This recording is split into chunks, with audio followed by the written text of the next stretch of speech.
Gente, eu agradeço muito estar aqui. Para mim é uma emoção. Estou vendo assim pessoas reencontrando, né, depois de tanto tempo.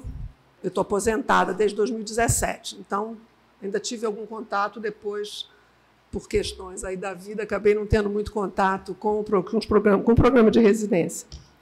E aí, minha gente, é um negócio um pouco complicado, em 15 minutos, 20 minutos, falar de 30 anos, percurso histórico. Tá? Não consigo fazer. Não consigo fazer.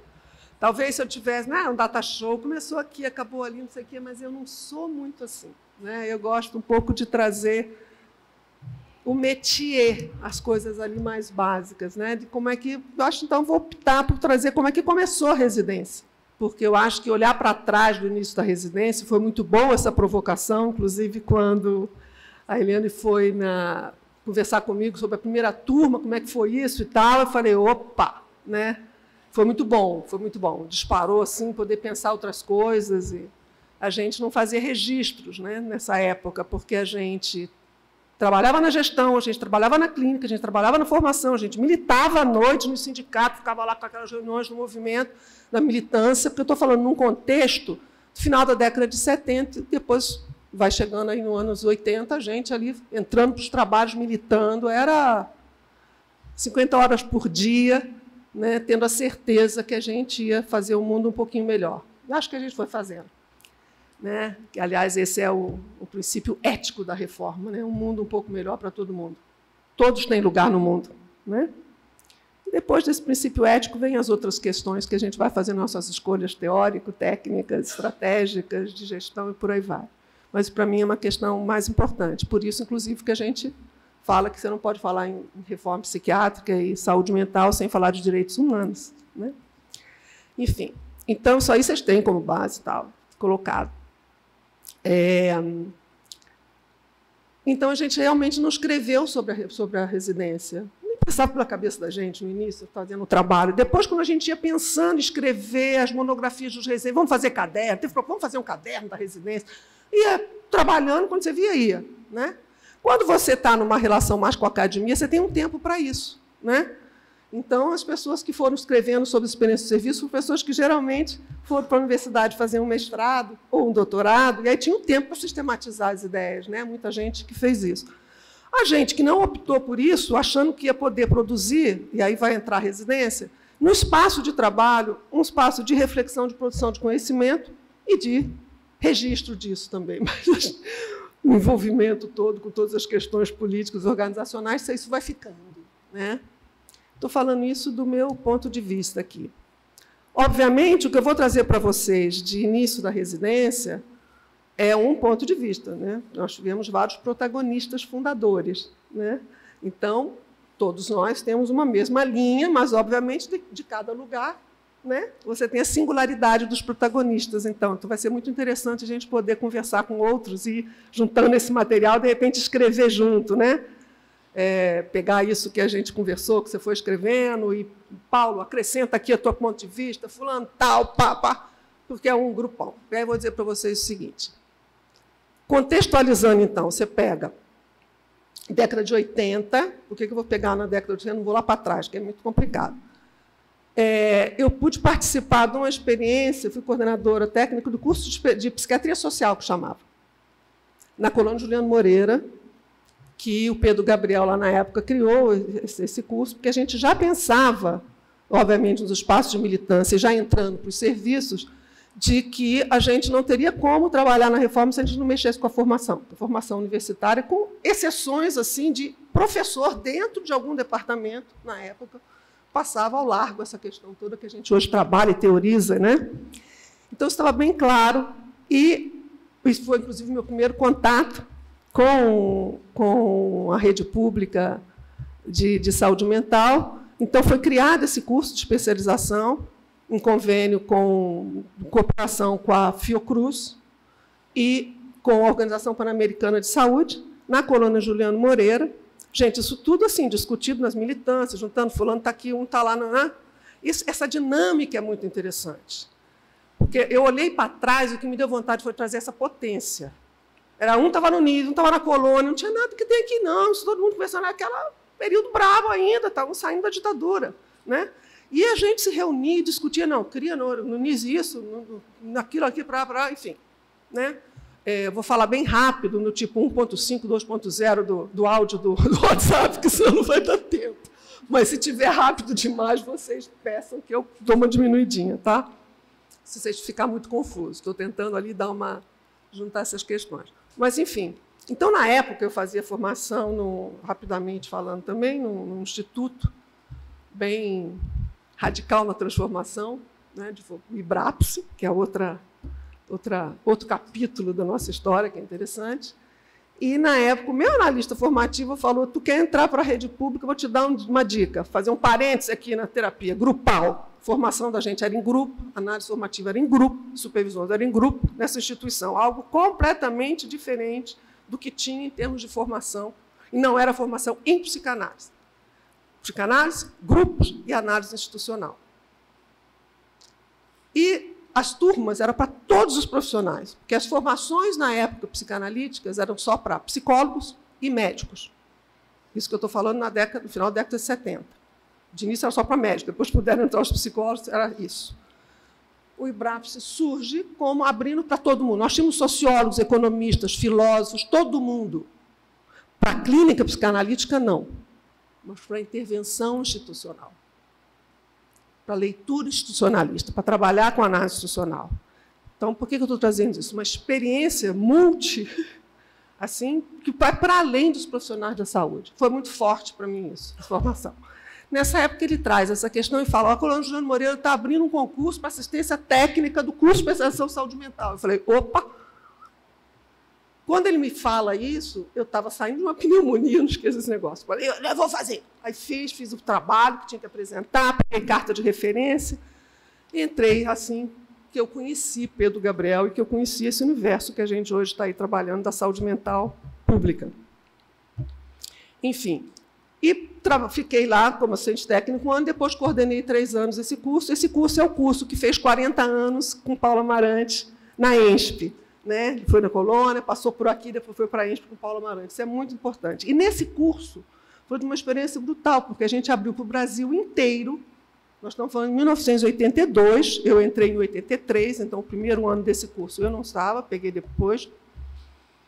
E eram 40 vagas, vinham pessoas de todo o país. E aí foi incrível, tinha do Oiapoque ao Chuí, profissionais de saúde, de qualquer área profissional da saúde, para discutir exatamente a reforma psiquiátrica. A análise do campo da saúde mental, a construção do campo, aquela coisa ali iniciando, e uma riqueza brutal. Pessoas essas que depois você encontra coordenando o Amapá, coordenando a saúde mental no Mato Grosso, quando você começa a ter as coordenações de saúde mental, que não existiam sequer nas secretarias de Estado. Ainda mais, nem pensar no município. Isso tudo a gente implantou junto. Estou falando isso para um contexto em que a gente estava ali, trabalhando com a residência, mas estava assessorando o Espírito Santo. Fiquei 6 anos assessorando o Espírito Santo. A gente fazia isso tudo junto, numa dinâmica muito forte, numa potência e numa troca muito importante. Tinha conflito? Tinha. Tinha diferença? Tinha. Mas não tinha disputa narcísica e de poder. A gente estava junto. Quero marcar isso, que é muito importante.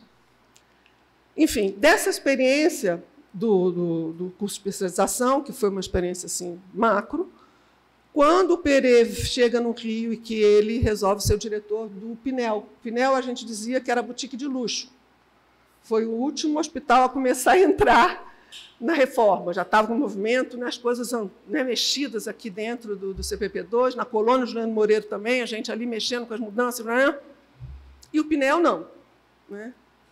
Agora, depois também estou falando isso assim, mas quando a gente chega lá, a gente vê que quando a gente chega na direção do Pinel, em 89, foi a última direção eleita das unidades federais, porque eram hospitais federais. Só tinha os 3 hospícios e PANs do INAMPS. Era o que a gente tinha para atenção à saúde mental.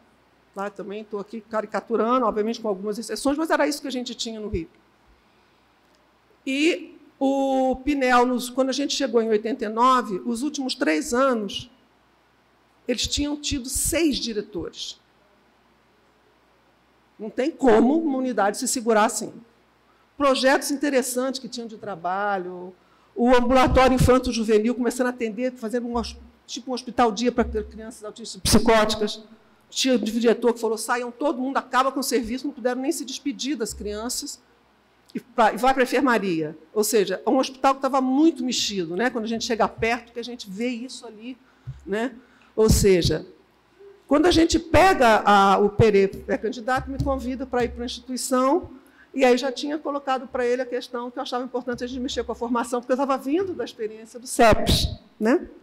Bom, enfim, a gente entra, faz toda uma transformação, começa a mexer lá com o Pinel, né? Aí já estava o Pinel também, a gente mexendo, funcionando, enfim. E aí, quando foi na década, a gente sempre falando de começar os estágios, de retomar os estágios, fazer algum outro tipo de curso, quando, em 92, 93, a gente começa a falar, Pereira pediu aumento de vaga, não esqueço disso. É esse dia a dia que eu acho que é importante a gente pensar. Ele ia pedir um aumento de vaga para a residência médica em psiquiatria, que tinha desde 83 no Pinel, e que, nessa época, era a última opção dos residentes, se ele não passasse para nada, Rio, São Paulo, adjacências, ia para o Pinel. Estou falando isso porque isso é muito importante para onde eu vou caminhar com vocês. E aí ele ia pedir mais vagas para a gente dar uma mexida na residência. Eu entrei fazendo uma discussão do campo, uma discussão política da saúde mental, só com os residentes médicos ainda. E aí ele vai pedir, ele fala, quem sabe a gente cria aí uma especialização em saúde mental para formar todos os profissionais juntos. E aí o pessoal, não vai ter o ministério, não vai dar. Eu falei assim mesmo, não vai, não, vamos tentar, tal. Escrevemos, isso tudo assim, gente. Era o pessoal, na época era o João Paulo, diretor do a gente sentado junto e discutindo isso, a gente discutia sobre os hospitais juntos. Né? O que faz, o que não faz, o que abre, o que não abre, como é que vai, as reuniões diárias, a gente ocupando os espaços na época chamava GEL, sei lá como é que eram os outros nomes que tinham hoje, que são os fóruns. Né? E aí a gente fala, vamos lá, vamos tentar fazer isso. A gente senta junto, Paulo Amarante, na época Benilton também, o Jurandir, estavam dentro do Pinel fazendo grupos de estudo com a gente começou a mexer, produzir ali um espaço de reflexão sobre essas questões. E aí a gente senta junto e, bom, vamos topar. Bom, para fazer uma especialização pelo Pinel, o centro de estudo pode, mas não vai ter peso no MEC para um concurso. Então, uma instituição que possa chancelar. E aí o Paulo fala, ENSP, estou lá, vamos fazer, conversamos com a ENSP, cada um ali conversando com seus espaços, né? E foi aceito, fizemos um termo de cooperação técnica com a ENSP para a residência em saúde mental. E aí fomos começando, mandamos para Brasília o projeto, tudo bem, que estava domingos na direção, a gente fazia reuniões discutindo tudo isso também, mas tinha ali, a gente achou que pudesse embarrear isso um pouquinho. Né? Era especialização nos moldes da residência, porque só em 2005, com o decreto do Lula, que foi possível criar a Comissão Nacional de Residências Multiprofissionais e por área profissional de saúde, que até 2005 era só residência médica, e as demais especializações eram nos moldes da residência. Tinham e todos universitários, sempre ligados à universidade. A nossa residência era uma residência do serviço, né? Residência médica em psiquiatria. A ideia da gente é que a residência múltipla também fosse a especialização. E assim que a gente conseguiu passar e pegamos o bonde, vamos nessa. Né? Pedimos 6 bolsas, eles deram 6 bolsas, mais uma para a residência médica e 6 para a saúde mental. Começamos a funcionar. Tá, agora eu vou fazer um recorte. A importância maior não foi a criação, do meu ponto de vista, isso para mim é extremamente caro, não foi criar a especialização em saúde mental. Foi produzir algo que depois a gente nomeou, mas na época a gente sabia que era um conjunto de formação, não é uma formação em conjunto, um conjunto de formação que faz diferença, com a residência médica, que depois a gente chamou de formação em saúde mental, que incluía residência médica em psiquiatria e residência multiprofissional. Por que isso foi potente? Porque a seleção era a mesma, a prova era a mesma para todos os profissionais, inclusive os médicos. Faziam a prova que tinha que fazer da comissão mesmo, aquela prova geral, né? Mas, quando ia para a parte de psiquiatria, era a mesma prova, a mesma bibliografia para todo mundo. Uma coisa muito clara, a bibliografia mostrava o projeto político-pedagógico da gente. Estava ali a linha clara da reforma. Né? A gente conseguiu bancar isso. Primeiro foram 100 candidatos da multi, não sei quantos candidatos, a gente chegou a ter 400 candidatos da residência multi, chegamos a ter um máximo de, não me lembro da época, 59 candidatos em residência em psiquiatria, ao longo dos anos, para ver a diferença.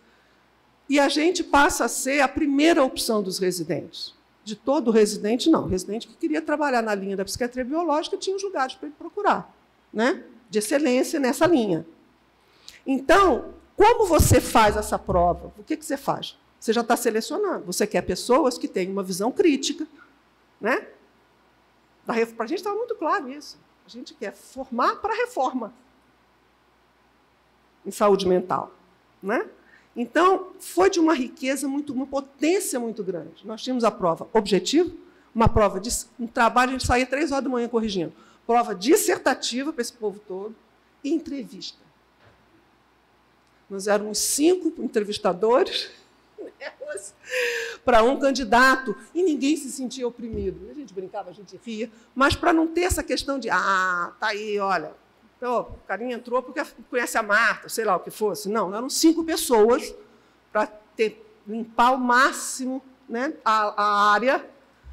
E isso foi muito potente entre nós, porque aí nós tínhamos várias áreas também de entrevistadores, para os residentes e para todo esse processo. Bom, daí a gente pegou, então você vai ter que mexer com tudo, porque não era só uma residência, 5 minutos, não dá nem para chegar onde eu queria chegar. Muito difícil isso. Mas rapidinho. Vou só trazer agora, fazer um corte mesmo, e trazer como é que essa questão da formação conjunta e de um questionamento de uma prática de uma formação tradicional, como é que a gente operacionalizava isso tudo que a gente fala, da reforma, isso, conceito, múltiplo, como é que você operacionaliza isso num curso? Por exemplo, se você pegar o programa, você já tinha isso, construção do campo da saúde mental. História da medicina, os médicos falavam, nunca soube disso. Né? História da medicina, ali, os saberes psis, a construção do campo, até chegar nos movimentos de reforma, até chegar na reforma basagliana, que era o nosso mote.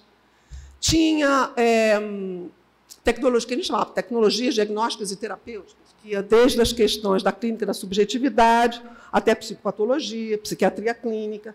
Todos faziam as mesmas aulas. Políticas públicas e organização de serviço. Como é que se constrói uma política pública? Porque a gente não estava só fazendo um curso de formação para clínicos, mas para as pessoas que iam estar na gerência. Érica hoje é gerente. Tinha que pensar nisso, nas pessoas poderem ter essa possibilidade. Né? Óbvio que é um curso com poucas horas teóricas, como toda residência, né? 20% da carga horária, é pouquinho, e as pessoas dali saíam com seus estudos depois e pegando as linhas. Epidemiologia, que eu me lembro que no Congresso de Psiquiatria, quando que o Mário foi, o cara falou, é a primeira residência no Brasil, residência em psiquiatria, que tem epidemiologia. Como você não vai estudar epidemiologia? Pelo menos noção disso.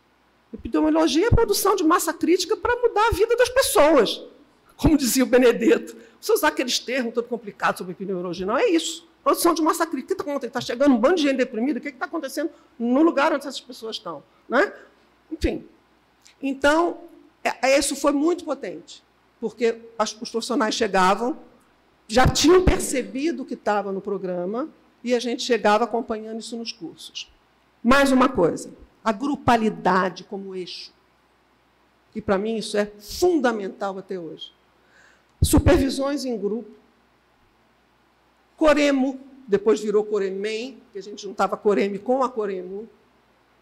Mensal, uma construção conjunta, uma direção colegiada. Então, eu falei, vai ser tudo conjunto. De início, era só no Pinel, né? Depois que a gente conseguiu ir ampliando.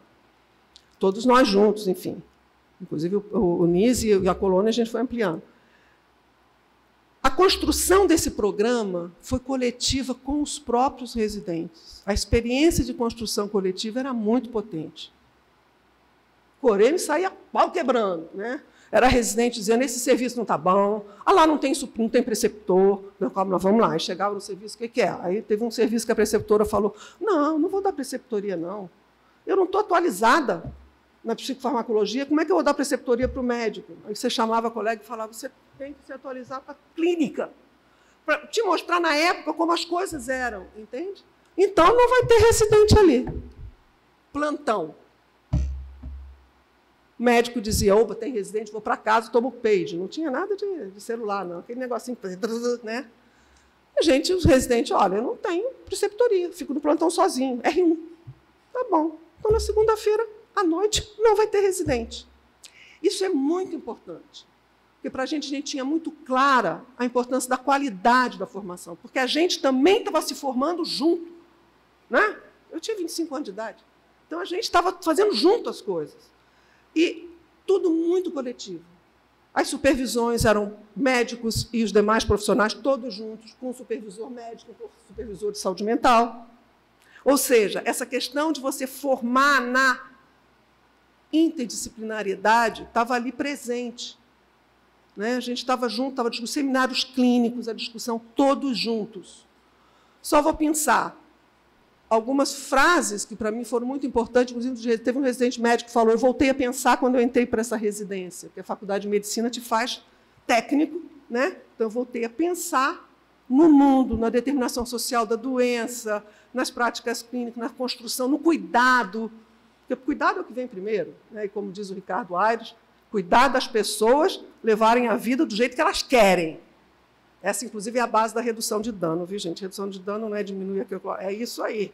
Nós, psi, somos redutores de dano. Quando a pessoa chega no nosso consultório, é isso que a gente vai fazer. Como é que você pode levar a vida sem sofrer tanto? Vai sofrer. Mas pode sofrer bem ou sofrer mal, como diz Clarice Lispector. Então, vamos trabalhar para sofrer bem. É redução de dano. Então, essa questão estava muito forte nessa organização toda da gente, dos espaços grupais de trabalho, as aulas com discussões grupais e as duplas. Todos rodavam pelos serviços, formando duplas. A gente, às vezes, brincava que tinha que separar as duplas, que deu casamento, né? Verinha e Alexandre, deu casamento.